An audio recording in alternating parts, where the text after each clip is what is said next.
En esta ocasión el título que traemos es Comprometidos apasionadamente con la Iglesia. Y nuestro texto base o inicial lo vamos a encontrar en Colosenses capítulo 1, verso 24. Colosenses capítulo 1, verso 24. Y allí leemos: Ahora me gozo en lo que padezco por vosotros y cumplo en mi carne lo que falta de las aflicciones de Cristo por su cuerpo, que es la Iglesia. Supongamos que este joven llama a la puerta de tu casa una mañana y te declara su interés en tu hija, tu única hija. Comienza a visitarla por un tiempo, pero nunca llega a comprometerse plenamente. A veces le hace alguna que otra confesión de amor, eso sí, pero nunca se decide en serio. Otras veces tu hija se queda esperándolo y él no llega. Y cuando lo hace, no expresa pesar por su ausencia. Y cuando está, parece como si su mente estuviese en cualquier lugar menos disfrutando de la compañía de ella. Todo esto a tal punto que al cabo de cierto tiempo la relación parece ir hacia ningún lugar.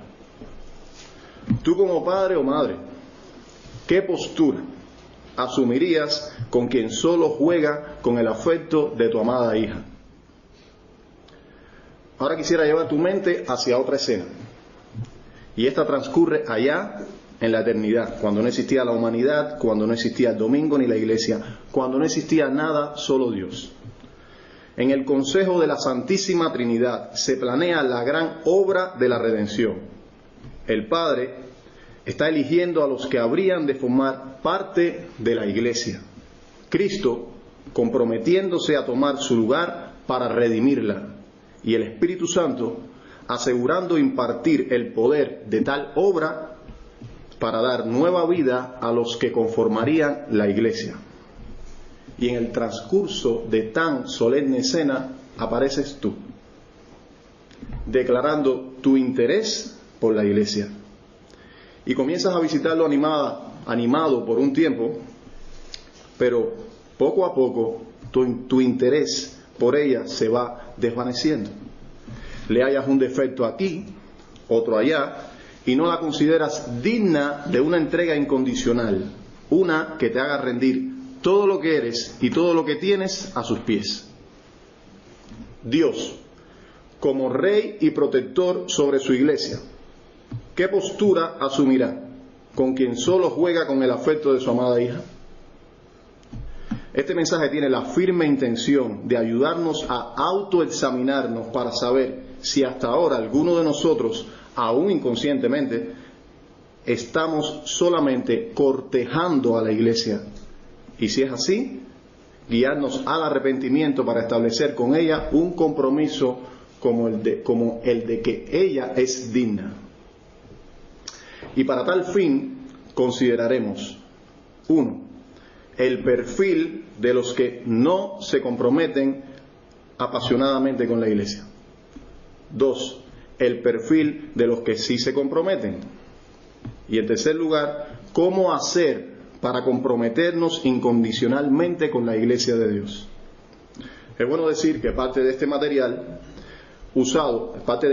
usado en este sermón ha sido fruto del trabajo de autores y pastores hermanos que han abordado antes este tema. Pero antes de considerar el perfil de quienes no se comprometen con la iglesia, recordemos brevemente lo que significa la iglesia para Dios. Como dejamos ver al inicio, la iglesia ocupa el tema de la Trinidad desde la eternidad. En Efesios capítulo 1, que se ha leído antes, versos 3 y 4, vemos que Dios el Padre bendijo a la iglesia con toda bendición espiritual en Dios el Hijo antes de la fundación del mundo. Hoy los temas que ocupan los titulares de los medios de comunicación son muchos, pero puedo asegurarte que en los titulares del cielo es la iglesia la que siempre ha tenido y la que tiene al día de hoy la preponderancia. Por otra parte, cuando vemos la cada vez más solitaria iglesia en un mundo de maldad, podemos perder de vista su atractivo e importancia y la obra de alcance universal que Dios está haciendo por medio de ella. En Romanos capítulo 8, Pablo, después de menospreciar los sufrimientos de la iglesia en el mundo, a la luz de la incomparable gloria en la que será colocada, dice: porque el anhelo ardiente de la creación es el aguardar la manifestación de los hijos de Dios, la iglesia. Y más adelante añade: porque también la creación misma será libertada de la esclavitud de corrupción a la gloriosa libertad de los hijos de Dios. Es decir, la iglesia ocupa el lugar central en el plan cósmico de la redención divina. Todas las cosas que han sido manchadas por el pecado en esta creación esperan su turno para ser redimidas después de la iglesia. La iglesia tiene la preferencia. Dice John Stott: en la tierra a menudo se viste de harapos, está fea y manchada, despreciada y perseguida, pero un día la veremos como lo que es, nada menos que la esposa de Cristo, sin mancha y sin contaminación, santa, hermosa y gloriosa. Habiendo recordado al menos un poco y de manera breve lo que es la iglesia para Dios, ya estamos más preparados para abordar nuestros dos perfiles. El primero, los que no se comprometen incondicionalmente con la iglesia. La primera característica que podemos decir de estas personas es que contemplan la iglesia desde una perspectiva egocéntrica. Contemplan la iglesia desde una perspectiva egocéntrica. En sus mentes suele estar la pregunta: ¿qué puede hacer la iglesia por mí? Estos han comprado la mentira de este mundo que dice que seremos más felices mientras menos nos sacrifiquemos y nos entreguemos a los demás. Por lo tanto, cuando se acercan a la iglesia, lo hacen con la mentalidad de un consumidor, siempre tanteando, siempre calculando qué beneficios pueden sacar por la menor molestia posible. Beneficios en términos de interacción social, programas, actividades. Estos individuos suelen tener estos patrones de elección para elegir una iglesia o para servir en la iglesia donde ya están. Por ejemplo, si hay alguna comida fraternal, serían capaces de hacer grandes sacrificios para participar. Incluso pedir el día al jefe en el trabajo no sería molestia. Pero si es una reunión de oración, el más pequeño sacrificio es considerado como indigno. ¿Cómo voy a molestar a mi jefe para algo así?, se pregunta. Hermanos, mientras más nos aferremos a nuestro tiempo, recursos y comodidades, negándonos con egoísmo a darnos a la iglesia donde Cristo nos ha puesto, tanto menos recibiremos de vuelta.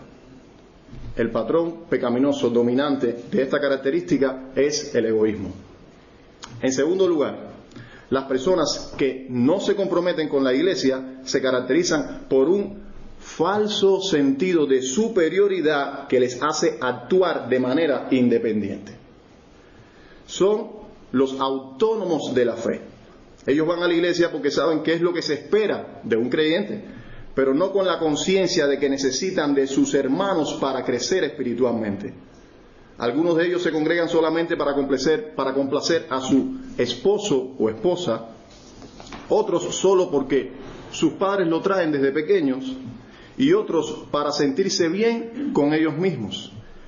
Pero más allá de las apariencias, en el fondo, carecen de un verdadero sentido de comunidad que los conecte emocionalmente con los demás creyentes para compartir la experiencia cristiana. Cosas como los avances en la santidad o las luchas contra el pecado. Estos suelen ignorar el propósito más amplio de Dios para con su pueblo, como parte de una familia en una iglesia local. no se ven a sí mismos como los miembros de un cuerpo que deben preocuparse por los demás y poner al servicio de los demás todo lo que son y lo que tienen. De hecho, si mañana la iglesia donde se congrega decide suspender sus cultos y realizarlos por internet, no les afectaría demasiado. Porque ellos nunca se han planteado cuáles son las razones por las cuales se reúnen o cuán fuertes son los lazos que nos unen. Al final creen que pueden consolarse diciendo, en verdad, no necesito a otros creyentes en mi vida. Lo que ocurre con este tipo de conducta es que nos impide a todos recibir las bendiciones y beneficios comunitarios como miembros los unos de los otros en medio de una iglesia local. El patrón pecaminoso dominante de esta característica es el orgullo. La tercera característica es que mantiene un constante espíritu crítico hacia todo lo que se hace en la iglesia. Como no se sienten parte de la iglesia, pueden asumir fácilmente la postura de un contrario, porque la iglesia en cuestión no les duele. Suelen ser muy perezosos para ayudar, pero eso sí, muy hábiles para criticar. Y cuando las cosas no se hacen como ellos quieren o no les caen bien a algún hermano, suelen optar por la opción más fácil, irse de la iglesia. Porque como hemos visto en las dos características anteriores, si ellos no encuentran lo que creen que la iglesia les debe, y si se sienten independientes y superiores a los demás, ¿cuál es la conclusión lógica? ¿Me voy de la iglesia? Me voy de la iglesia. Pero esta actitud escapista ante los problemas solo revela nuestro pobre sentido de compromiso con Cristo y con su pueblo. Porque hallar defectos es fácil, mis hermanos. No solo donde no los hay, sino también donde los hay. Porque ninguna iglesia es perfecta. La perfección de la iglesia radica en la perfección de los santos que la componen. Tan perfecto como puedas ser tú, así también lo podrá ser tu iglesia. ¿Quieres que tu iglesia sea más santa? Sé tú más santo. Toma la iniciativa. Y te adelanto, aún así habrán conflictos y problemas. Pero eso no es una excusa para asumir una postura crítica y mucho menos para abandonar la iglesia. Dios no nos ha llamado a ser parte del problema, sino de la solución. El verdadero interés no es el que nos hace estallar en críticas cuando vemos un problema, sino el que nos mueve a involucrarnos para ayudar. Además, no perdamos de vista lo siguiente, que es en el contexto de los roces y las diferencias que Dios crea las oportunidades para que crezcamos en semejanza a Jesús. Es en ese contexto donde somos impulsados por el Espíritu para soportarnos los unos a los otros, para perdonarnos los unos a los otros. Es en ese contexto donde somos impulsados por el Espíritu para amar como Cristo ama. No es esto lo que nos llama, a lo que nos llama el apóstol Pablo en Efesios capítulo 4 cuando dice: os ruego que andéis como es digno de la vocación con que fuisteis llamados, con toda humildad y mansedumbre, soportándoos con paciencia los unos a los otros en amor, solícitos en guardar la unidad del Espíritu en el vínculo de la paz. Los problemas de la iglesia, lejos de ser una excusa para no comprometernos, debe ser precisamente el motivo central de nuestro compromiso, para amar como Cristo ama y ser más semejantes a Él. Dios nos libre de ese espíritu crítico y nos ayude a trabajar, porque así se manifiesta el interés genuino, ese que es útil para nosotros y nuestra iglesia. Habiendo considerado el perfil de los que no se comprometen, ahora veamos el de los que sí lo hacen. Los que se comprometen apasionadamente con la iglesia, primera característica, o pertenecen a la membresía de la iglesia o buscan pertenecer. Uno de los argumentos más recurridos de quienes no se deciden a hacerse miembros oficiales de una iglesia es que en la Biblia no aparece el concepto de membresía. Y debemos decir que esto es cierto. Pero el hecho de que la palabra membresía no aparezca en las Escrituras no significa que no aparezca el concepto y por ende que sea una doctrina a enseñar. Pero ¿dónde encontramos nosotros el concepto de membresía en la Biblia? Bueno, fundamentalmente en el Nuevo Testamento y en el libro de los Hechos de manera más enfática. Por ejemplo, en Hechos capítulo 2, versos 46 y 47, leemos: y perseverando unánimes cada día en el templo y partiendo el pan en las casas, comían juntos con alegría y sencillez de corazón, alabando a Dios y teniendo favor con todo el pueblo. Ahora escuchen: y el Señor añadía cada día a la iglesia los que habían de ser salvos. La pregunta es, ¿a cuál iglesia los añadía?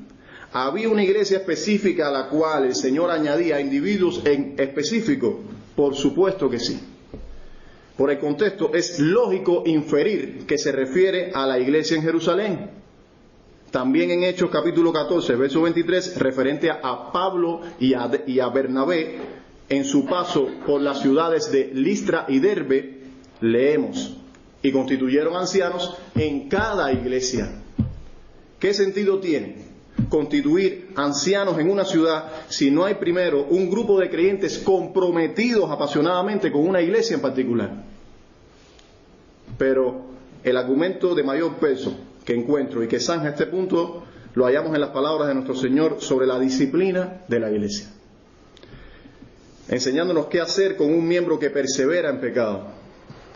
Por tanto, si tu hermano peca contra ti, ve y repréndele estando tú y él solos. Si te oyere, habrás ganado a tu hermano. Mas si no te oyere, toma aún contigo a 1 o 2, para que en boca de 2 o 3 testigos conte toda palabra. Y si no los oyere a ellos, dilo a la iglesia. Y si no oyere a la iglesia, tenle por gentil y publicano. Primero, dilo a la iglesia. ¿A qué iglesia?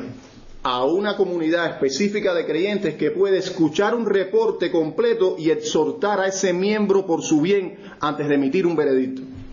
Y luego dice: y si no oyere a la iglesia, tenle por gentil y publicano. Es decir, exclúyanlo de la membresía oficial de la iglesia. Pero ¿cómo se puede excluir de la membresía a alguien que no ha sido incluido primero? A mí no me pueden excluir del club de socios del Real Madrid porque yo no pertenezco a dicho club. Mis hermanos, Cristo presupone que todo verdadero creyente anhelará y eventualmente solicitará la membresía oficial de su iglesia local, sin coacción, sino como fruto de un entendimiento espiritual maduro de lo que la iglesia significa para él. Y déjenme hacer una aclaración que me parece oportuna aquí. No estamos diciendo que sea necesaria la membresía de una iglesia local para entrar al cielo.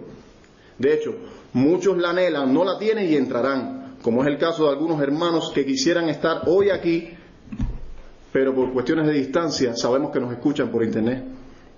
No estamos diciendo que sea necesaria la membresía para entrar al cielo. Solo por gracia somos justificados por Cristo mediante la fe. Lo que sí estamos diciendo es que si nuestra fe es verdadera, se evidenciará también en un deseo creciente de compromiso con el cuerpo local de creyentes donde Cristo mismo nos puso.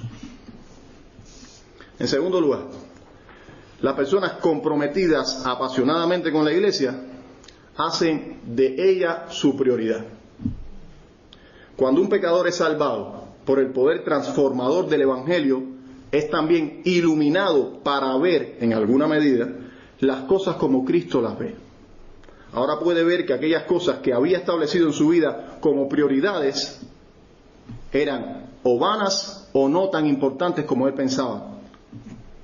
Cae en la cuenta de que está de paso por esta tierra. Y con el salmista puede decir: he aquí, diste a mis días término corto, y mi edad es como nada delante de ti. Por lo tanto, comienza a establecer nuevas prioridades conforme a la nueva luz que el Espíritu Santo le ha dado. Prioridades que repercuten para la eternidad. Y para esto se dice: ¿qué mejor que servir y amar a aquellos a quienes Cristo me ha unido indisolublemente en su cuerpo espiritual? y con quienes pasaré la eternidad. Mis hermanos, nadie que ame verdaderamente a Cristo es indiferente a aquella por quien Él derramó su sangre, la iglesia. Este ejemplo es muy conocido, pero no deja de ser iluminador. Los esposos que estamos aquí, ¿qué pensarías de alguien que te dijera lo siguiente? Tú puedes contar conmigo hasta el final, pero tu esposa no me cae nada bien. A mí me interesa desarrollar una amistad profunda contigo, pero a tu esposa no la soporto. Bueno, eso es lo que muchos dicen a Cristo, no con sus palabras, pero sí con sus hechos, cuando pretenden cultivar una relación con Él alejados de su esposa. En Primera de Juan, capítulo 4, versos 20 y 21, leemos: si alguno dice, yo amo a Dios, y aborrece a su hermano, es mentiroso. Pues el que no ama a su hermano, a quien ha visto, ¿cómo puede amar a Dios a quien no ha visto? Y nosotros tenemos este mandamiento de Él: el que ama a Dios, ame también a su hermano. Y no hay forma de que mostremos dicho amor sino uniéndonos a un grupo local de creyentes para amarlos y servirlos.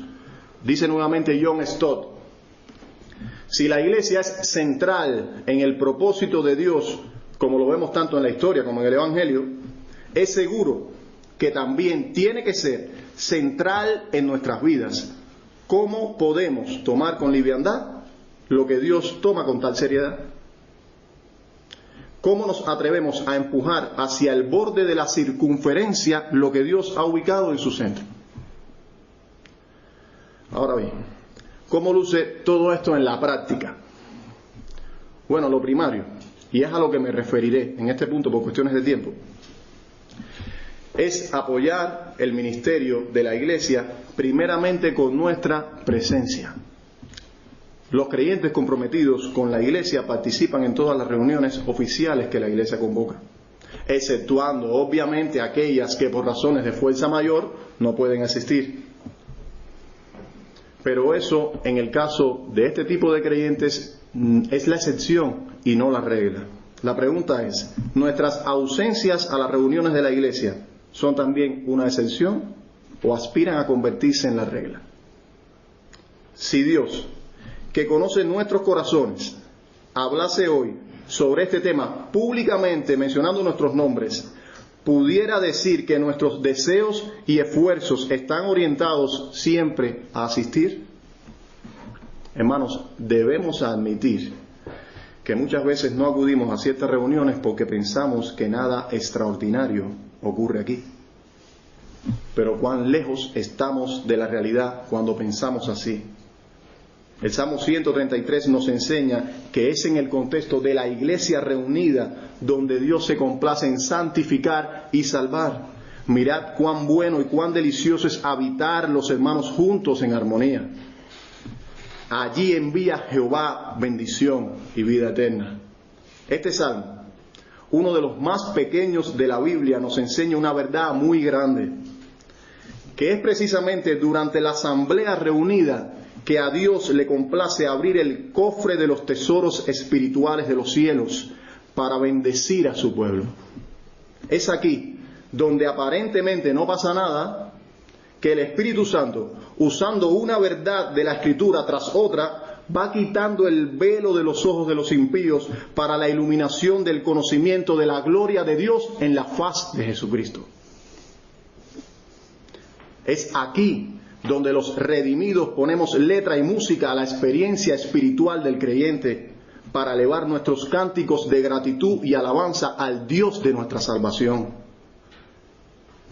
Y por si fuera poco, es en este contexto de la iglesia reunida donde Cristo prometió su presencia a su pueblo. Porque donde están 2 o 3 congregados en mi nombre, allí yo estoy en medio de ellos. Mis hermanos, esta promesa del Señor va más allá de que sintamos a Cristo o no. Él no nos prometió de que lo sentiríamos. Él nos prometió de que estaría aquí. Ciertamente, su gracia y misericordia se multiplica cuando nos permite sentir su presencia además. ¿A qué me refiero con sentir su presencia?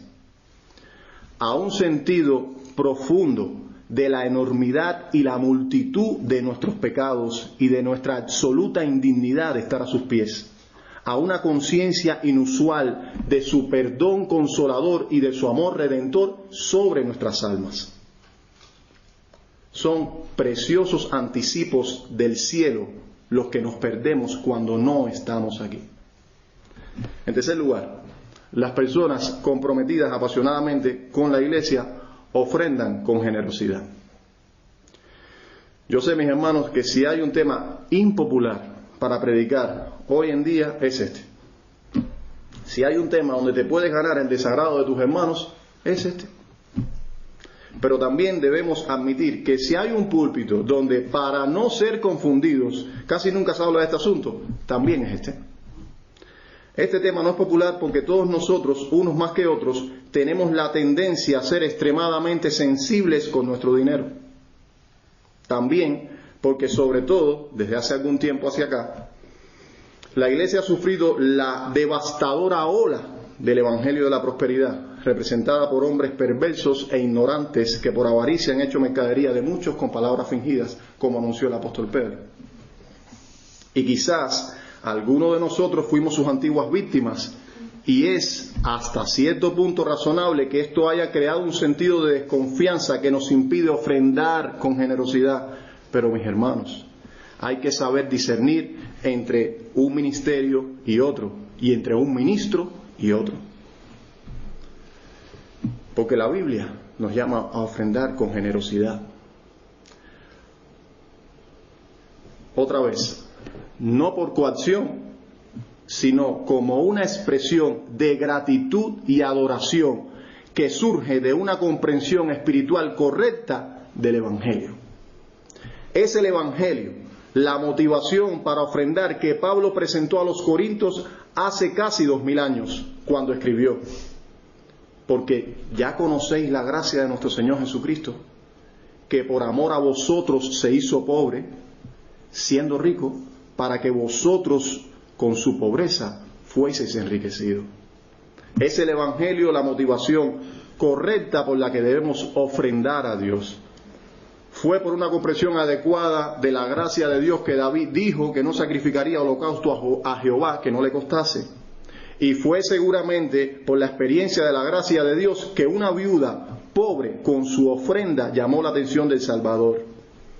Y no creo que haya sido por dar todo lo que tenía principalmente, sino más bien porque en su ofrenda halló expresión un corazón que adoraba. Ofrendar nuestro dinero, mis hermanos, no es básicamente cuestión de dinero. ¿Me escuchaste? La ofrenda de nuestro dinero no se trata principalmente de dinero.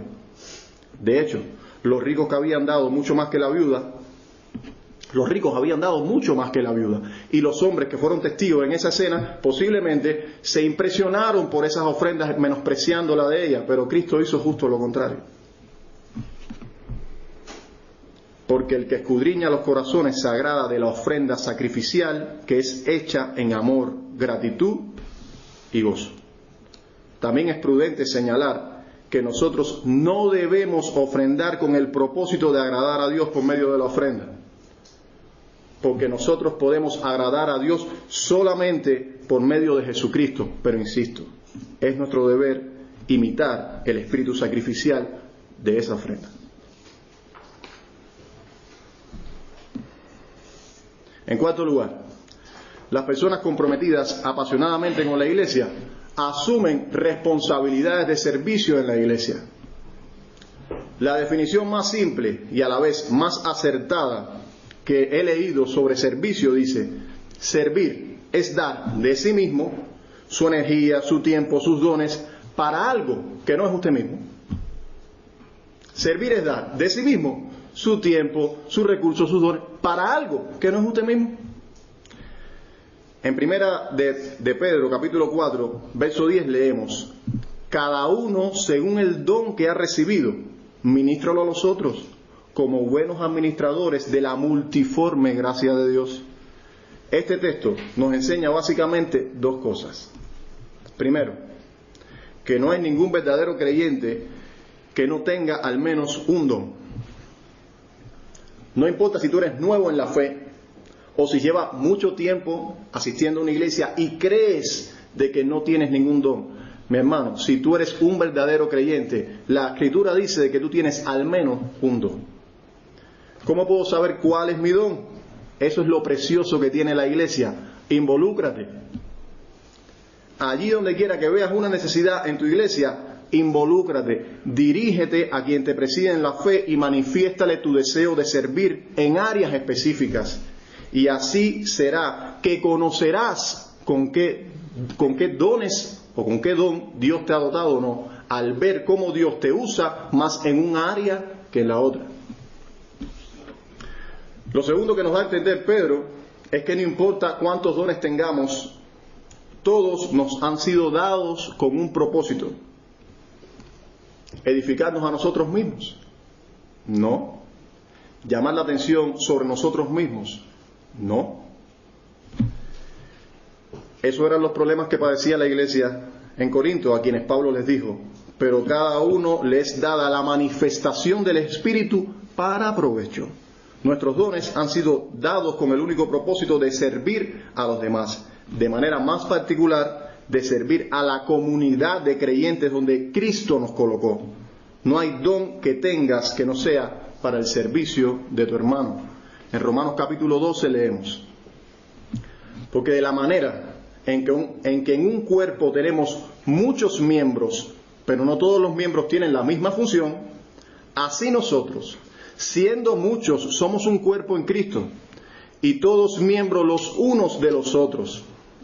De manera que, teniendo diferentes dones según la gracia que nos es dada, si el de profecía, úsese conforme a la medida de la fe, o si de servicio, en servir, o el que enseña en la enseñanza, el que exhorta en la exhortación, el que reparte con liberalidad, el que preside con solicitud, el que hace misericordia con alegría.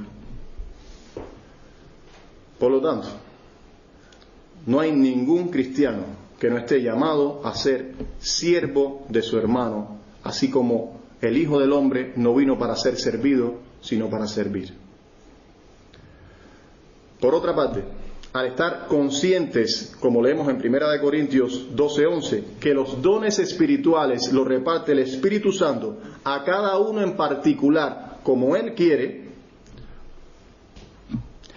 nos evita el tener que hacer comparaciones con nuestros demás hermanos, las cuales se convierten en una puerta para los celos y la envidia que tanto minan la vida espiritual de la iglesia. Hermano, no te compares con tu hermano.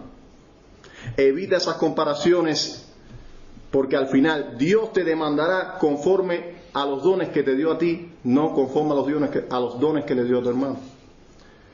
Conforme a los que te dio, y si tú lo has desarrollado diligentemente y usado fielmente al servicio de su pueblo.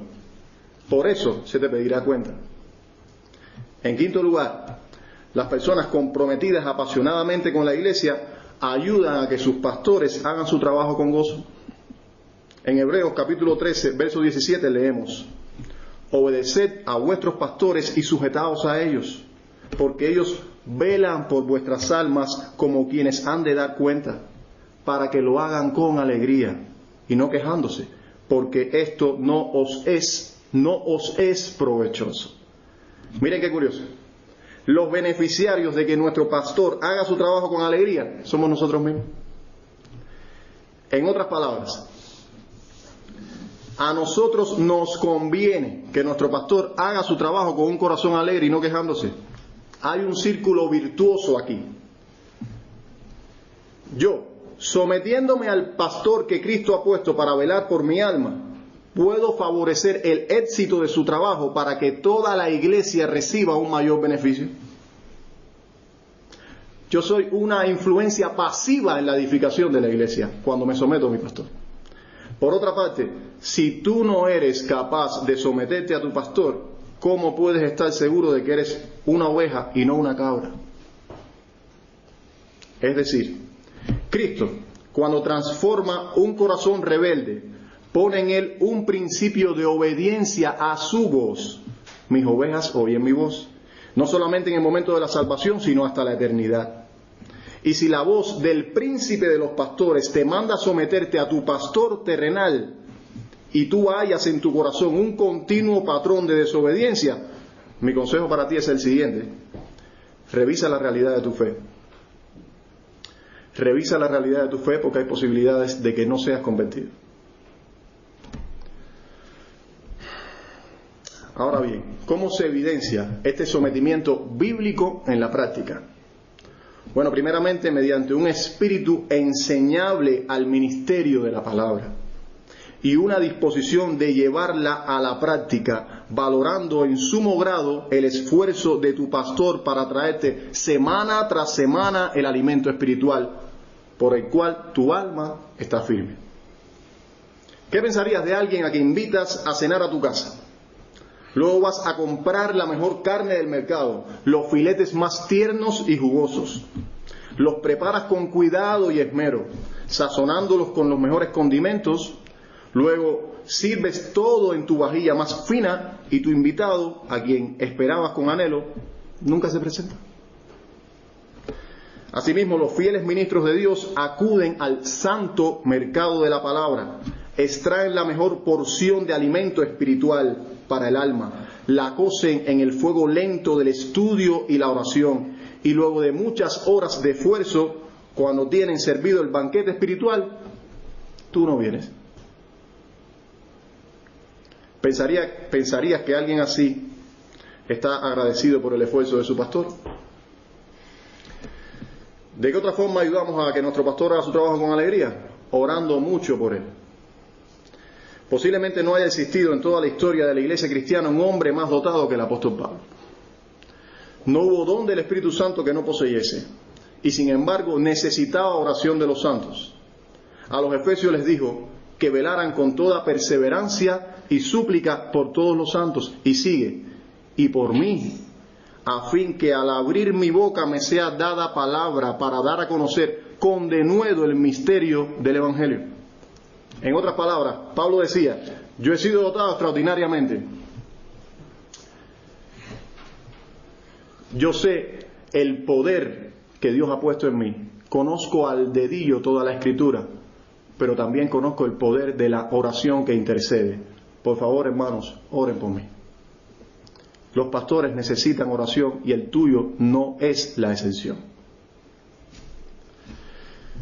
A Spurgeon le preguntaron una vez cuál es el éxito en su ministerio, y dijo: yo tengo un grupo de hermanos que oran por mí. Posiblemente quien se lo preguntó no esperaba esa respuesta, pero fue precisamente lo que él dijo: yo tengo un grupo de hermanos que oran por mí. La pregunta es: ¿tu pastor también tiene un grupo de hermanos que oran por él? ¿Te incluyes tú en ese grupo? ¿Tú quieres que tu pastor tenga mayor éxito en su ministerio? ¿Quieres que más almas sean añadidas al reír de Cristo por su predicación? Conforme a lo que Dios haya establecido. Si Dios ha decretado que su ministerio será más fructífero, Dios también ha decretado tu oración.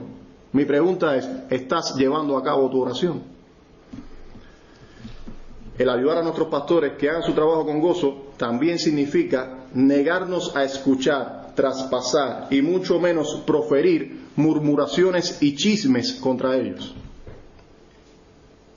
Claro está, para los que dicen los chismes, no son chismes, nunca lo son. Son críticas constructivas. Son un elevado sentido de criterio. Pero lo cierto es que Dios lo aborrece. ¿Recuerdan cuando Aarón y María murmuraron contra Moisés? Cómo Dios se tomó lo que para ellos posiblemente fue un comentario sin importancia. El Señor les dijo: ¿por qué, pues, no tuvisteis temor de hablar contra mi siervo Moisés? Y la Escritura dice: entonces la ira de Jehová se encendió contra ellos y se fue. Mis hermanos, si como vemos en Efesios capítulo 4, Cristo ha dado a los pastores como un regalo para la edificación de su iglesia, no debemos extrañarnos de que se tome como un agravio y un menosprecio tal actitud. Por tanto, combate todo instinto pecaminoso de murmurar contra tu pastor. Dirígete a él para resolver cualquier diferencia y rehúsate a recepcionar lo que no te conviene, remitiendo a el emisor también a que se dirija al pastor. Haciendo así, protegerás la salud espiritual de tu iglesia y Cristo se agradará. Recuerda que quizás en el momento en el cual tú estás permitiendo el chisme, tu pastor está con sus rodillas dobladas orando por ti. En sexto lugar, las personas comprometidas apasionadamente con la iglesia expresan su pasión. ¿Tú quieres saber qué apasiona a alguien? Mira cuál es su tema principal de conversación y en qué invierte su tiempo libre. La Biblia dice, de la abundancia del corazón habla la boca. Solo hay que mirar a nuestro alrededor. Al que le apasiona el fútbol, habla de fútbol. Conoce todos los jugadores del equipo que le gusta y su tiempo libre lo invierte o bien viendo fútbol o jugando fútbol. Y todo al que puede contagiar con su pasión, lo hace. Bueno, asimismo, el que le apasiona a Cristo, habla de Cristo. Busca mediante la Biblia conocerlo más. Se esfuerza para que muchos otros experimenten ese conocimiento y esa comunión en los cuales Él se deleita tanto. Ayuda a los que no tienen iglesia para que formen parte de una.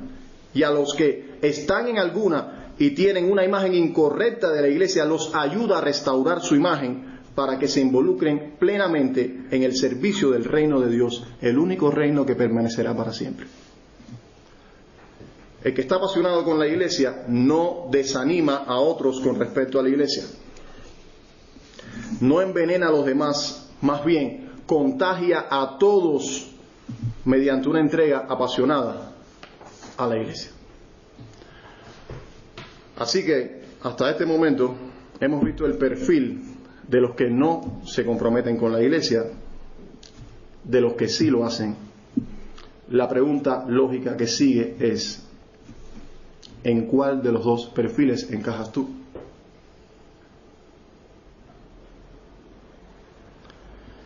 ¿Se puede decir que tú estás comprometido apasionadamente con la iglesia a la que perteneces? ¿O que estás coqueteando con la esposa de Cristo? Si eres de los que dices, hermano, yo tengo que reconocer que no tengo pasión por mi iglesia, pero me gustaría tenerla, ¿qué debo hacer? Bueno, primeramente agradece al Señor que en su misericordia, por traerte esta mañana, también ha mostrado de que todavía su palabra penetra en ti para que tú puedas expresar eso. Agradece al Señor. Te voy a dar 5 consejos breves. 1. Estudia con profundidad cuánto Cristo ama a la iglesia y lo que hizo para que fuera suya. Y te será sumamente difícil ser indiferente hacia ella. Lucas narra en el libro de los Hechos que en una emotiva despedida Pablo pronuncia estas solemnes palabras a los pastores de Éfeso. Por tanto, mirad por vosotros y por todo el rebaño en que el Espíritu Santo os ha puesto por obispos, para apacentar la iglesia del Señor, la cual Él ganó por su propia sangre. La iglesia ha sido amada por Cristo de tal manera que la ha comprado con el inigualable precio de su sangre. Cuando amamos a la iglesia, también estamos amando la sangre que por ella se derramó. Segundo consejo, considera seriamente lo que la iglesia es en sí misma.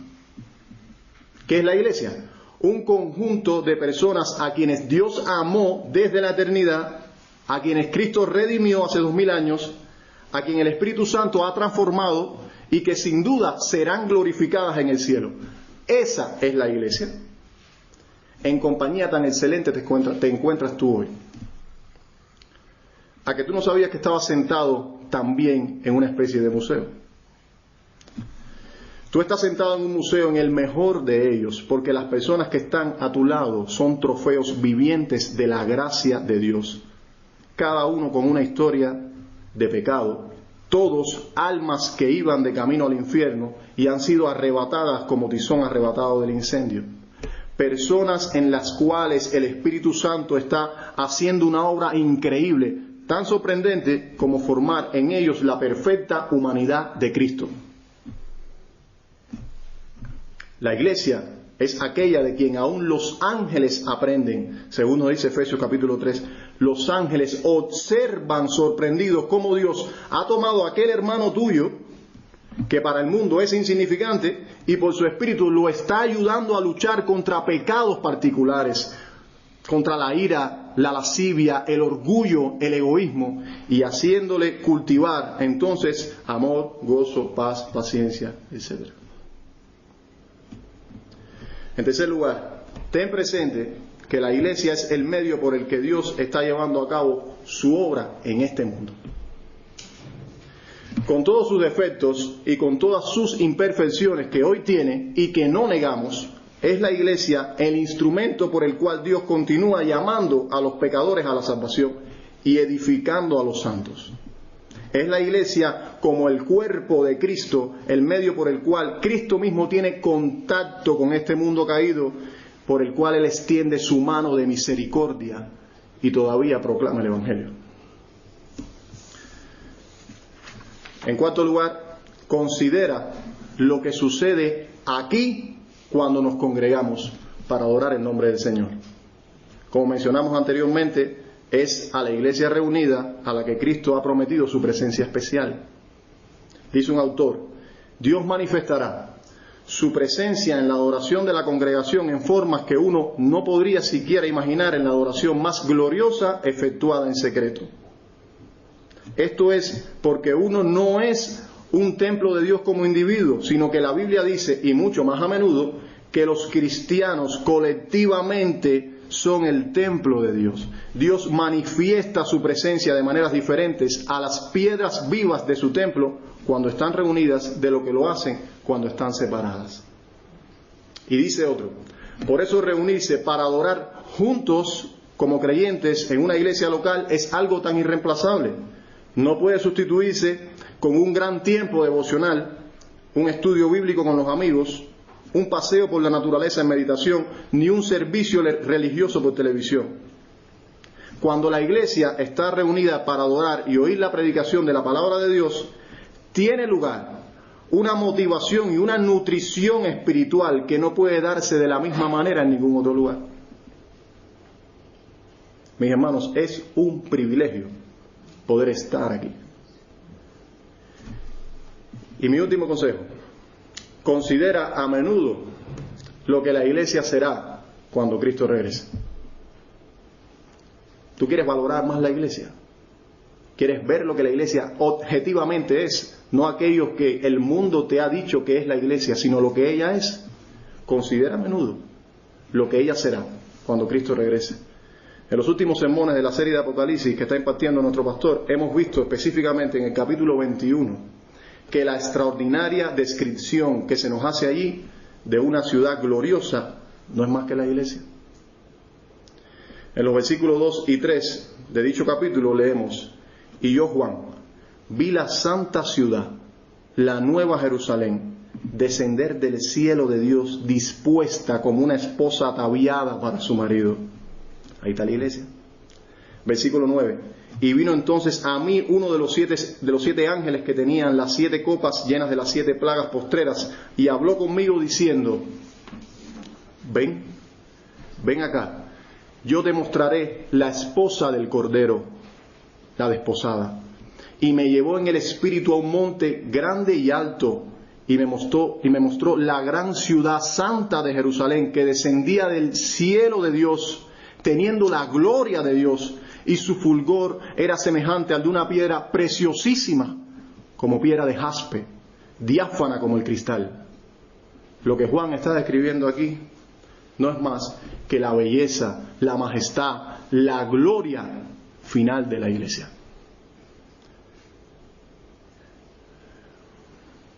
Nuestra pregunta para terminar es, ¿podemos nosotros vislumbrar con la certera mirada de la fe la gloria venidera de la iglesia, de modo que nuestros corazones se llenen de fervor para entregarnos a esa misma iglesia de la que somos parte? Nuestro buen Dios nos ayude a crecer en nuestra pasión por la iglesia en la misma medida en la que crecemos en nuestra pasión por Él. Vamos a terminar en oración.